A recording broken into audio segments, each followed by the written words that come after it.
नमस्कार दोस्तों, मैं सतीश सुमन आपके अपने YouTube चैनल श्रेष्ठ भारत में आपका स्वागत करता हूं। दोस्तों, आज हम पढ़ेंगे इतिहास में सिंधिया राजवंश के बारे में, जिसमें पढ़ेंगे हम कि सिंधिया राजवंश की स्थापना किसने की। जिसमें पढ़ेंगे हम कि सिंधिया राजवंश की स्थापना करने से पूर्व इसके संस्थापक क्या काम करते थे। इसमें पढ़ेंगे हम कि ऐसा कौन सा सिंधिया शासक है जिस पर युद्ध से भाग जाने का आरोप लगाया जाता है। इसमें पढ़ेंगे हम कि ऐसा कौन सा सिंधिया शासक था जिसने 1857 की क्रांति में अंग्रेजों का साथ दिया और अंग्रेजों की तरफ से क्रांतिकारियों पर गोले बरसाना शुरू किया। तो आज इन सब पर विस्तार से बात करेंगे। तो जिन्होंने अभी तक हमारे चैनल को सब्सक्राइब नहीं किया है तो प्लीज़ चैनल को सब्सक्राइब कर लें। बगल में जो बेल आइकन है उसे भी क्लिक कर दें ताकि हमारी हर वीडियो का नोटिफिकेशन आप तक पहुंचता रहे। तो आते हैं अपने टॉपिक पर। सबसे पहले देखेंगे कि सिंधिया राजवंश की स्थापना किसने की या इसके संस्थापक कौन थे। सिंधिया राजवंश के संस्थापक थे राणोजी शिंदे। राणोजी शिंदे ने सिंधिया राजवंश की स्थापना 1726 में की। अब हमारा प्रश्न है कि राणोजी शिंदे आखिर कौन थे और सिंधिया राजवंश की स्थापना करने से पूर्व ये कौन सा काम करते थे। तो राणोजी शिंदे का जन्म सतारा के कनेरखेड़ा नामक ग्राम में हुआ। इनके पिता का नाम जनकोजी शिंदे और माता का नाम द्वारकाबाई था। सन 1711 में राणोजी शिंदे मराठा राजवंश के पेशवा बालाजी विश्वनाथ की सेवा में आए। इनको काम दिया गया कि पेशवा की जूती संभालने का काम, यानी कि जब पेशवा आराम करें या सोएं उस समय राणोजी शिंदे का काम था कि उनकी जूतियों को संभालना ताकि कोई दुश्मन इनकी जूतियों में विषैला पदार्थ या कोई कीड़ा न छोड़ दे। एक बार पेशवा नींद से जगे तो उन्होंने देखा कि राणोजी उनकी जूतियों को सीने से लगाए सो रहे हैं। राणोजी की भक्ति से खुश होकर पेशवा ने उन्हें कनेरखेड़ा नामक ग्राम का पटेल बनाया, यानी कि मुखिया बनाया। इसके साथ साथ जब भी पेशवा युद्ध में जाते राणोजी उनके साथ होते। सन 1727 में मराठों का और मुगलों का युद्ध हुआ मालवा के पास अमझेरा नामक गांव में, जिसे अमझेरा का युद्ध कहा जाता है। इस युद्ध का नेतृत्व कर रहे थे मराठों की ओर से राणोजी शिंदे और पेशवा, और मुगल सूबेदार थे गिरधर बहादुर। इस युद्ध में मराठों ने मुगल सूबेदार गिरधर बहादुर को पराजित किया और मालवा पर अधिकार कर लिया। 1731 में बाजीराव प्रथम ने खुश होकर मालवा को 3 भागों में बांट दिया। एक भाग राणोजी शिंदे को मिला, एक भाग मल्हारराव होलकर को मिला और एक भाग उदाजी पवार को मिला। इन तीनों का सिर्फ ये काम था कि पूरे मालवा से चौथ और सरदेश मुखी नामक करों को वसूलना था। यानी कि 2 तरह के टैक्स थे मराठा राजवंश में, एक चौथ और दूसरा सरदेश मुखी। इन तीनों के द्वारा ये दोनों तरह के टैक्स वसूले जाते। राणोजी शिंदे को उज्जैन, सुजालपुर और शाजापुर नामक क्षेत्र दिया गया। राणोजी ने उज्जैन को अपनी राजधानी बनाया और यही उज्जैन राजधानी 1731 से लेकर 1810 तक बनी रही। राणोजी की 2 पत्नियां थीं और इन दोनों पत्नियों से 5 पुत्र पैदा हुए, जिनके नाम थे जयप्पाजीराव, दत्ताजीराव, ज्योतिबाजीराव, तुकोजीराव और महादजीराव। 11 जुलाई 1745 को राणोजी शिंदे की मृत्यु हो गई 45 वर्ष की उम्र में। इनकी मृत्यु के बाद इनका बड़ा पुत्र जयप्पाजीराव शिंदे गद्दी पर बैठा, जो 1745 से लेकर 1759 तक बना रहा।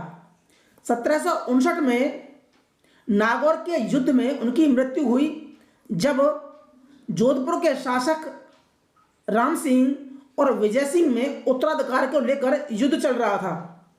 पेशवा ने जयप्पा जी को भेजा राम सिंह के पक्ष में युद्ध करने के लिए। इस युद्ध में जयप्पा जी को धोखे से मार दिया गया। जयप्पा जी के बाद उनके छोटे भाई दत्ता जी गद्दी पर बैठे और अपने भाई का बदला लेने के लिए विजय सिंह पर आक्रमण कर दिया और उसे संधि करने पर मजबूर कर दिया। संधि की शर्तों के अनुसार आगरा का क्षेत्र और अजमेर का क्षेत्र शिंदे को मिला। 10 जनवरी 1760 को अहमद शाह अब्दाली के सेनापति नजीर खां का और मराठों का युद्ध हुआ। इस युद्ध में दत्ताजी और जोतवाजी मारे गए। दत्ताजी के बाद उनका पुत्र जनकोजी राव गद्दी पर बैठा, लेकिन 6 जनवरी 1761 को हुए पानीपत के तृतीय युद्ध में मारा गया। इस युद्ध में मराठों की ओर से मराठा सेनापति इब्राहिम गारदी भी युद्ध में मारा गया।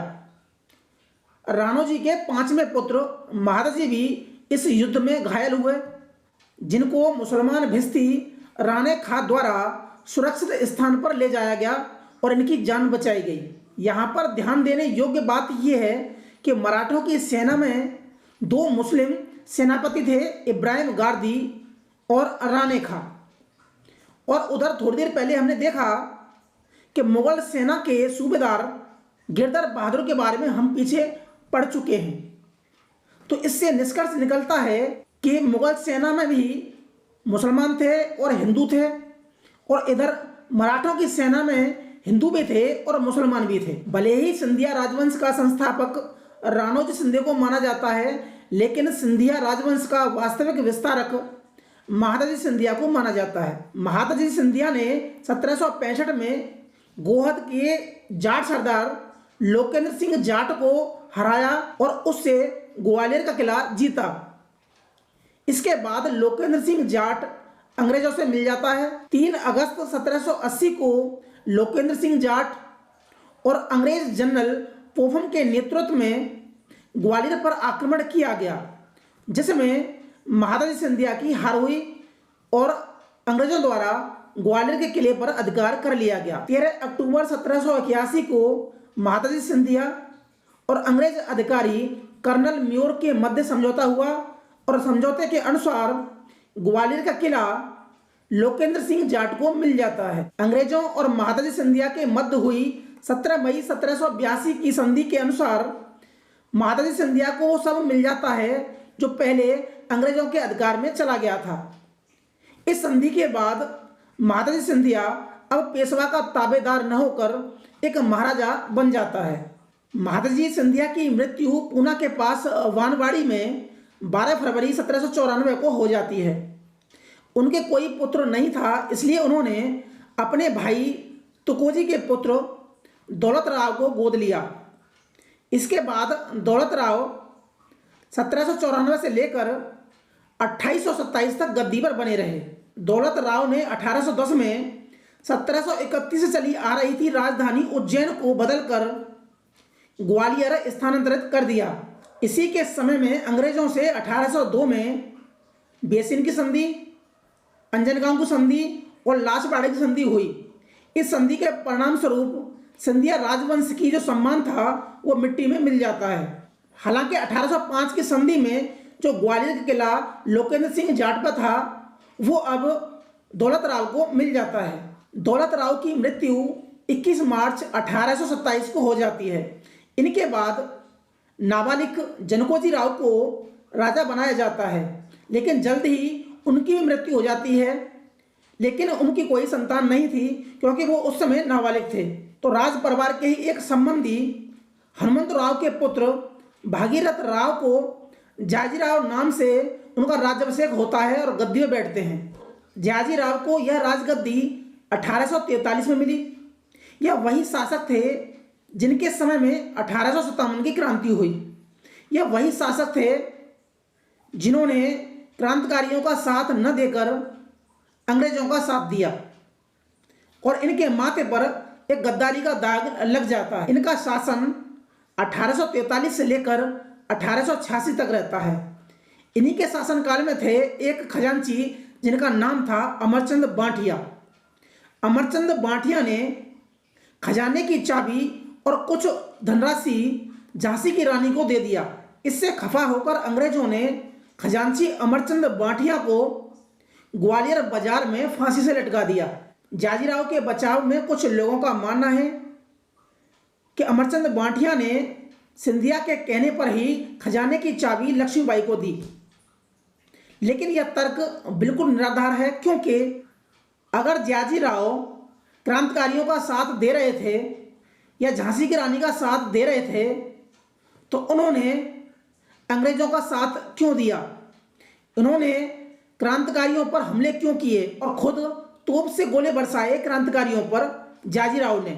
दूसरा, जाजीराव अगर क्रांतिकारियों के साथ में थे जब अंग्रेजों ने अमरचंद बांटिया को फांसी पर लटकाया था तो जाजीराव ने उनका प्रतिरोध क्यों नहीं किया, अपने खजांची को क्यों नहीं बचाया, क्यों उसे फांसी चढ़ जाने दिया।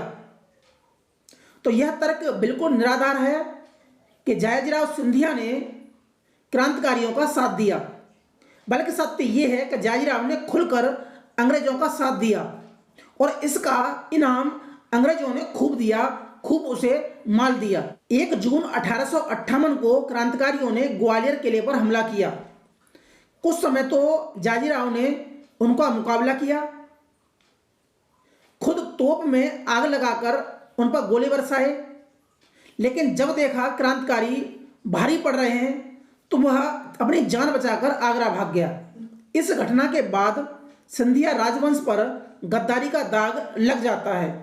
इसके अलावा भोपाल की बेगम सिकंदर जहां, रीवा के नरेश बघेल राजा ने भी अंग्रेजों का साथ दिया, क्रांतिकारियों के साथ गद्दारी की। जाजीराव के बाद माधवराव सिंधिया राजा बने और उसके बाद बने जीवाजीराव सिंधिया, जिन्हें अंग्रेजों ने सर की उपाधि और जॉर्ज की उपाधि प्रदान की। इसके बाद जीवाजीराव सिंधिया जॉर्ज जीवाजीराव सिंधिया हो गए।